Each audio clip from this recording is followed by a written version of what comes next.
pasado a prácticamente cualquier gobierno, porque es un problema no tanto coyuntural como estructural. Esto es lo que hablábamos, ¿no? Del régimen de subsidios, que finalmente el Ministerio de Economía y Finanzas no le paga a las empresas eléctricas, estas no invierten en nueva infraestructura o en mantener la que existe. Entonces, todo esto se va convirtiendo en un círculo vicioso, de manera tal que reitero el parecer de que creo que esta situación estaba por suceder en cualquier momento dependiendo de la gravedad del estiaje que se adelantó 2 meses y es el más grave desde que tenemos registro respecto a pluviometría. Correcto, las 9 de la mañana con 36 minutos, 9 con 36 minutos en punto de vista a través del sistema de emisoras Atalaya. Con ustedes más preguntas del licenciado Alcides Montilla García. Gracias. Un saludo para Roberto Aspiazo. Roberto, ayer el presidente, en entrevista con Rafael Cuesta, habló o prometió que para diciembre ya no van a haber apagones. Pero él dijo que el déficit de energía en el Ecuador en este momento está entre 1.000 y 1.400 megavatios, pero que entre lo recuperado y lo adquirido suman más de 1.500 megavatios, lo cual significa que vamos a superar este déficit y no va a haber apagones en diciembre. ¿Usted tiene alguna argumentación como para ratificar esta aseveración del presidente? Bueno, yo lo que le puedo decir es que vamos viendo de a poco. Diciembre todavía lo veo lejos en términos de la gravedad de la situación que nos tiene apremiados en el día a día y con el dolor de cabeza de tener que soportar 14 horas de apagones. Desde luego, las cifras que se manejan, y no solamente el presidente, sino los que estamos medianamente informados, es que el déficit está en ese rango, entre 1.000 y 1.400.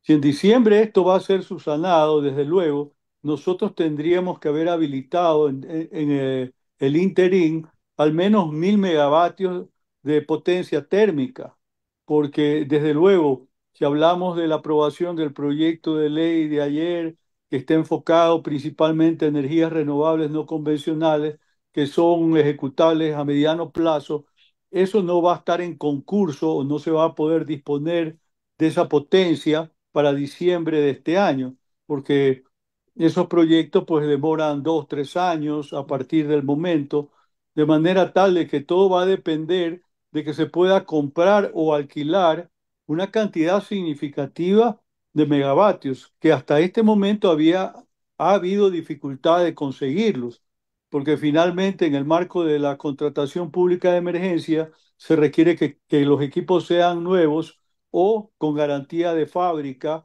y ese requisito en este momento es que hay una gran demanda a nivel regional por problemas de estiaje también en otros países. Digo, no hay tanta disponibilidad de equipos y creo que de eso se está reflejando en los procesos licitatorios que se han venido cumpliendo, incluido el primero, en donde lo único que está habilitado en este momento son los 100 megavatios de Star Power, de la barcaza Barcaza. turca, acoderada ahí en el estuario de la Ría Guayas. De manera tal de que yo creo que hay que ir viendo de a poco y desde luego, ojalá que sea así, que en diciembre ya esto esté arreglado, porque nos está pasando factura y el impacto puede ser mucho mayor aún en la medida que nos demoremos en solucionar este problema de los apagones.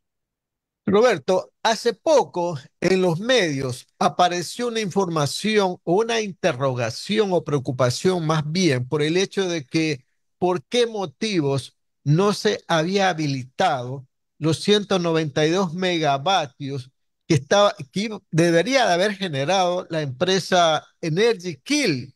Y el presidente anoche en el programa de televisión manifestó que no se podía avanzar en la terminación final de la contratación porque se encontraron presunciones de corrupción. ¿Algún detalle Bueno, usted sabe de esto? yo no conozco tanto el detalle, salvo que eso fue firmado en las postrimerías del gobierno del presidente Lazo. y desde entonces el proyecto ha tenido problemas porque entiendo que había un socio mayoritario que retiró las turbinas. De nosotros, una empresa colombiana privada.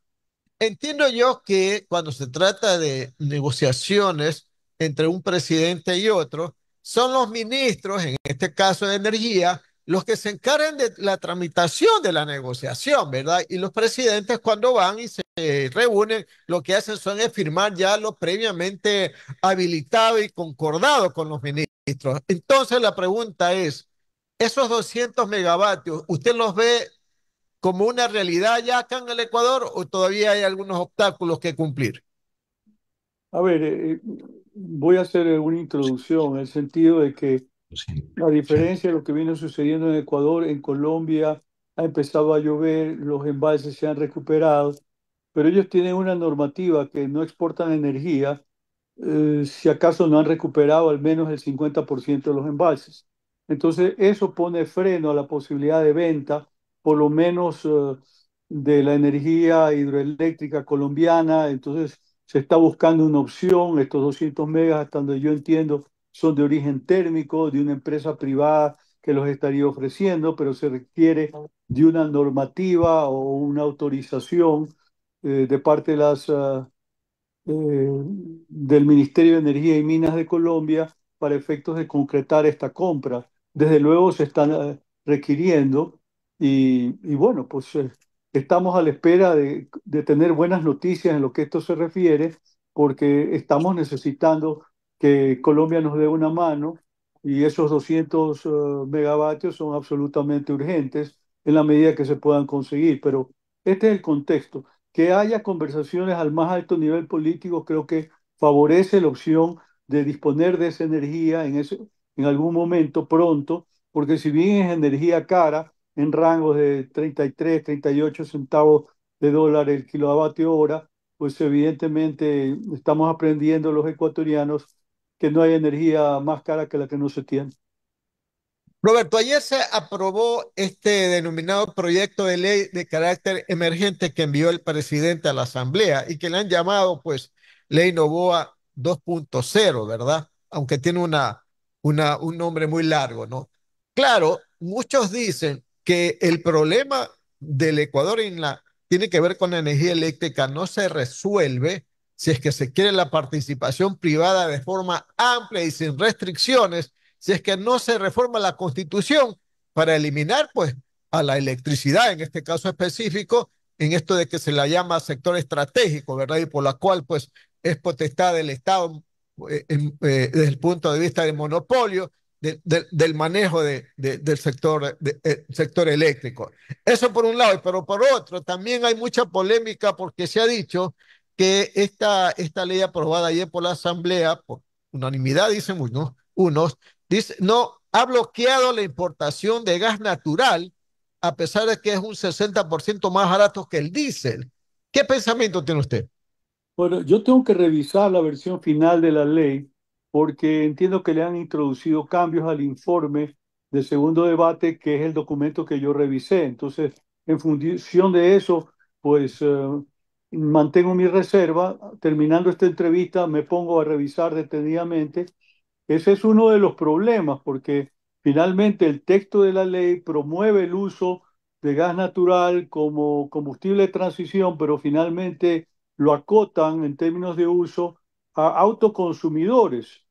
Esto quiere decir que eh, tendría que haber consumidores que a la vez sean importadores, comercializadores, que eventualmente puedan aprovechar el gas natural, el poco que se genera en el país, lo cual es complicado, pues sabemos que apenas tenemos algo de gas natural en el campo Amistad, 16 millones de pies cúbicos al día, en el oriente se produce como 96 millones de pies cúbicos al día, de lo cual se está aprovechando apenas la tercera parte en generación eléctrica precisamente, pero yo no veo exactamente cuál fue el objeto de incluir el tema este de autoconsumo, que ojalá lo hayan retirado, porque ya se había aprobado el reglamento de comercialización y distribución de gas natural y esa herramienta era suficiente para establecer condiciones en el sentido de que se puedan hacer las inversiones necesarias, pues sea para la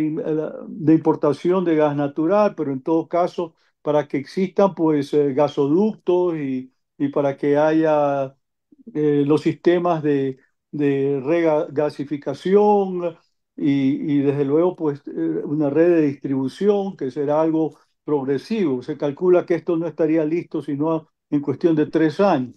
Pero ahora justamente se toma una decisión de esta naturaleza, ojalá que eso lo hayan retirado del proyecto de ley, lo del autoconsumo, porque verdaderamente eso significa echar al traste la prescripción o el enfoque que tenía el reglamento de comercialización y distribución de gas natural, que básicamente lo que hacía respecto al anterior es cambiar un esquema de cuasi concesión a un esquema que se limitaba a un permiso o autorización, de manera tal que lo que se hacía es abrir al libre mercado, pues todo lo que tiene que ver con el consumo de este combustible de transición, sea importado o sea de producción nacional, indistintamente, ¿no? Porque Ecuador tiene que promover, desde luego, lo que guarda relación con la explotación del gas del Golfo de Guayaquil y no solamente el campo Amistad, porque ahí hay más bloques que deberían ser licitados. Y en la prescripción legal, lo que estamos hablando, ahí consta que en 90 días la autoridad responsable, en este caso el Ministerio de Energía y Minas, tendría que sacar a licitación estos bloques del Golfo de Guayaquil. Veamos qué sucede. Por ahora comparto con ustedes esta información. Muy, 9 muy de la mañana, 48 minutos. Ingeniero Mendoza, continuamos esta entrevista con el ingeniero Roberto Aspiazo Estrada. Así es, Alcidito, gracias. Y de lo que decía el presidente Daniel Noboa ayer, lo de Colombia pudiera pasar por un tema ideológico, eh, en el sentido que no ha habido la posibilidad de que le vendan energía eléctrica a Ecuador. Dijo que él prefería pensar que era un tema ideológico y que Lo de antes, pues. no, no, lo que ha pasado durante estos meses. Porque ahora Petro se ha condolido de Ecuador, Ah, ha bueno, dicho que pero sí, que entonces el país. por eso ha dicho que espera que ahora ya se... Claro, pues si Claro. se condola usted de mí, eso significa que me quiere ayudar a resolver el problema. Y si me quiere ayudar a resolver el problema, ya, pues hágalo, ¿no? No se Claro, quede eso, en la cuenta natural de los políticos. eso mismo Resuelve el problema. dijo Hágalo. el presidente Noboa, que él va a ir a esta cumbre y que Claro. Petro va a venir a la cumbre que hay En como en Cuenca, Cuenca claro. y que pues lo que ha pasado en estos meses anteriores, por los motivos que hayan sido, pues espera que ya no, que ya eso quede atrás. Entonces, porque sí nos sirve mucho esa energía, como bien decía Alcides. Ahora, lo que me parece increíble es que durante este tiempo, si es que había algún, digamos, pereza que limar o los comentarios del presidente Daniel Noboa no le gustaron que hizo en The New Yorker, o no le o hay temas por el socialismo del siglo XXI, qué sé yo. Eh, eso para eso están los cancilleres, pues y los diplomáticos, ¿no le parece, Roberto, para subsanarlo? Andrés, pero nos estamos metiendo en un terreno de pura especulación. La Colombia ha tenido también estiaje, al igual que Ecuador. En este momento están en una mejor posición que nosotros porque allá ha llovido más que acá. Pero el tema ideológico, desde luego, eso se viene hablando de una manera corriente, común, como un tema de conjetura, pero yo prefiero no sacar conclusiones a no ser que tenga pruebas fehacientes. O sea, en definitiva, yo aspiro que se pueda llegar a un acuerdo con Colombia que nos provea no solamente los 200 megavatios, sino que eventualmente esté en condiciones de proporcionar los 450 megavatios que anteriormente nos vino dando, porque eso nos permitiría arreglar una buena parte del problema que tenemos en este momento, pero no quiero ir a más allá de eso, porque creo que en este momento no hay elementos de juicio que lo permitan. Ojalá sea así. Creo que hay señales de que hay disposición de hacerlo y en la medida que su situación de emergencia se vaya subsanando, evidentemente mejora el escenario nuestro.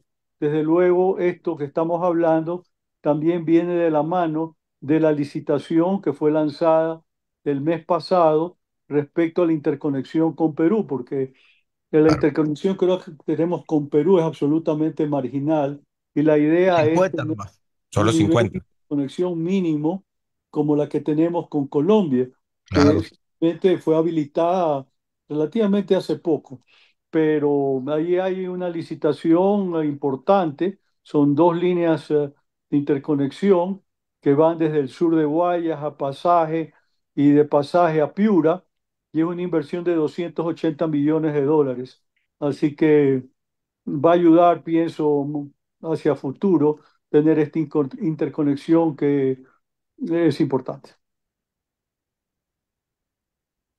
Roberto, y sobre el caso de esta empresa, Energy Killers, ¿no? El nombre, Energy Kill, sí. para tener una mejor idea, sabemos que fue a último momento del gobierno de perdón, de Guillermo Guillermo Lazo. Lazo. Exactamente de qué se trata, ¿es una concesión? ¿Qué es? Todo esto es concesión. Y en definitiva, pues en principio se le garantiza al concesionario una tarifa, porque acuérdense que la tarifa en este país es regulada y en función Sí, de así eso es. pues, entrega energía a una de las distribuidoras y se supone que las distribuidoras en el marco del contrato que suscribe con el Estado tienen que pagarle, pero finalmente esto no funcionó, entiendo yo, desde el día uno, porque no hubo las condiciones, porque finalmente no se ha realizado la inversión en la adquisición de las turbinas y desconozco el detalle, pero pensándolo bien, ojalá estuvieran más adelantados con su proyecto y pudieran proporcionarnos una energía que sin duda va a ser más barata que aquella que le compramos a Colombia. Sí, 200. Sin duda, sin duda, lo que bien dices tú. Eh, ahora, eh, antes de ir con Alcides, el tema de hoy, o la noticia de hoy, es que ha aumentado el caudal en Coca-Cola Sinclair Y ha llovido en Pastaza y Tungurahua, pero a torrencialmente. torrencial. Sí. Todavía no llueve en Cuenca y esa zona, ¿no? Que es importantísimo también. Pero, por ejemplo, en Tungurahua está Agoyán, o me equivoco, Roberto, Sí, Agoyán está en Tungurahua, sí, correcto. pero es más pequeño entonces, ¿no? Digo Sí. por lo que ha llovido. Ya es una pregunta nosotros somos neófitos en expertos, pero decimos, bueno, ahí está Agoyán, porque yo la he visitado ahí al lado de Baños, ¿no? O no, cómo no, es al lado de Baño. Y si mal no recuerdo, esa es una planta que genera como 102 megavatios en condiciones normales. 102. Ok, Y, claro, y entonces es un tamaño. se tiene la expectativa también de, antes de final del año, tener una turbina funcionando en Toachipilatón, que es un proyecto que ha durado 12 años en entrar en funcionamiento, ¿no? Que 12 años, ¿no? 12 años son tres turbinas de 69 megavatios cada una. Se espera activar una en diciembre, otra en enero, otra en febrero. Y de esa manera, pues incorporar 207 megavatios a la producción nacional a inicios del próximo año, lo cual pues sería muy estimulante. Aparte, esa central pertenece al régimen de la cuenca del Pacífico, no de la cuenca amazónica. Entonces, ese es un factor que significa que está sujeta a un régimen de lluvias distinto al que tenemos del lado del oriente, lo cual es un factor positivo, pienso, dadas las circunstancias. Para tener Por un supuesto. el 87% de nuestra capacidad hidroeléctrica está concentrada en los proyectos que dan a la cuenca amazónica, apenas 13% a la del Pacífico. Imagínate, en este caso es el único proyecto nuevo que va a la vertiente del Pacífico, porque el otro es que está funcionando normalmente, que es el de Doble Peripa, ¿no? ¿No? El La, cable Peripa, si mal no recuerdo, esa tiene una capacidad de 200 megavatios. así es, y está funcionando normalmente. Vamos a ir con las preguntas finales del licenciado Alcides Ezequiel Montilla. Roberto, a propósito de lo último que estamos hablando, ¿verdad? Porque en la costa, pues la única central hidroeléctrica más o menos del calibre de las otras que hay en el país es la Marcialaneada del Daule Peripa. Aquí en Guayaquil se viene hablando desde el alcalde hasta algunos expertos energéticos de que ya es hora de que Guayaquil tenga su propia fuente o su propia planta de energía térmica. ¿Qué te parece la idea? Eventualmente sí, la ley que se está aprobando, que ya fue sancionada en realidad, más allá de que tiene un texto que apunta a las energías renovables no convencionales y al combustible de transición, gas natural, como que deja abierta la puerta también a otro tipo de energías en donde se incluiría la térmica. Yo a veces no entiendo por qué hay tanto pudor vinculado al tema ambiental acerca de que la política pública tiene que enfocarse en energías renovables no convencionales. Eso está muy bien, ayuda a cambiar la matriz energética, pero en este momento lo que estamos necesitando es energía en firme, que no tenemos, y esa energía va a venir de centrales térmicas. Entonces, ¿qué es lo que estamos haciendo para lograrlo? Bueno, ya tenemos el anuncio del gobierno que se piensa contratar o alquilar tanto como 1.400 megavatios, pero eso es un proceso. No es cuestión que hasta diciembre vamos a tener habilitados esos 1.400 megavatios, porque eso no va a suceder. Ojalá tengamos activados 300 o 400 que van a ayudar y con lo que pueda proveernos Colombia, por ahí vamos compensando y disminuyendo de una manera significativa el periodo de apagones, pero todo eso entra en un terreno de ojalá fuera así. No tenemos seguridad de que efectivamente va a suceder de tal modo. Claro, como se dice vulgarmente en el campo, ¿no? De grano en grano se llena el buche de la gallina, ¿verdad? Tú has dicho, y Roberto, de que las inversiones privadas no van a resolver los problemas de los apagones. Entonces, la pregunta es, esto es un conjunto de soluciones y de propuestas de todo, desde lo estatal hasta lo privado, pasando también por las inversiones, ¿verdad? Lo más importante, ¿no? Sí, eso es importante y también tomar en cuenta de que en este momento el Sistema Nacional de Electricidad es casi todo público, es decir, estatal. Apenas el 10% de la generación es privada y el resto, y hace transmisión, distribución, comercialización, alumbrado público, es del Estado. Eso es lo que tiene que ir cambiando en un escenario de tiempo en donde apuntemos a un modelo de transición que sea pues menos estatal y más privado.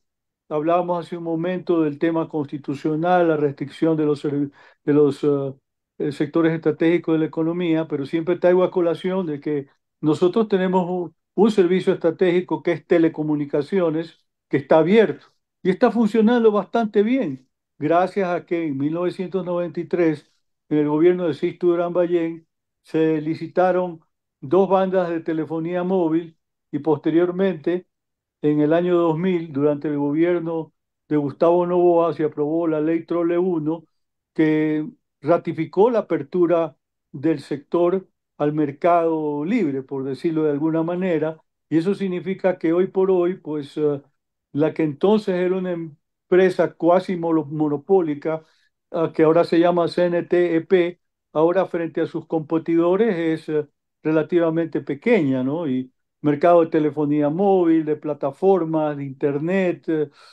de audio y video por suscripción, todo eso está abierto y en algunos casos con decenas de competidores.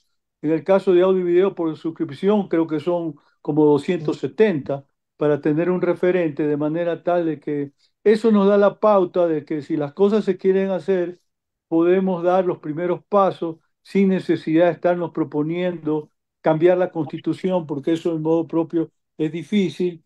Y si bien hay la prescripción de la excepcionalidad para la participación del sector privado, esa excepcionalidad tenemos que comenzar a ser cada vez más grande. Las 10 de la mañana con 2 minutos. Muchísimas gracias, Roberto. ¿Tienen planificado alguna reunión esta semana o la siguiente con el presidente Daniel Noboa, con la ministra de Energía? No, no por ahora, pero nosotros hemos quedado con tarea y ya vamos a estar nosotros informando debidamente de qué es lo que pensamos hacer, pero no nos vamos a quedar con los brazos cruzados. Nosotros no vamos a estar esperando que la solución provenga necesariamente de parte de la institucionalidad del Estado, que de modo propio está, eh, yo diría, muy presionada para dedicarse en este momento a apagar incendios sin tener la tranquilidad para estructurar una visión estratégica de mediano y largo plazo por dónde tiene que transitar el sector de energía hacia el futuro. Perfecto. Hecho. Gracias Gracias, saludos. a nuestro amigo y colega Roberto Aspiazu. Nos vamos a ir a la pausa comercial y regresamos.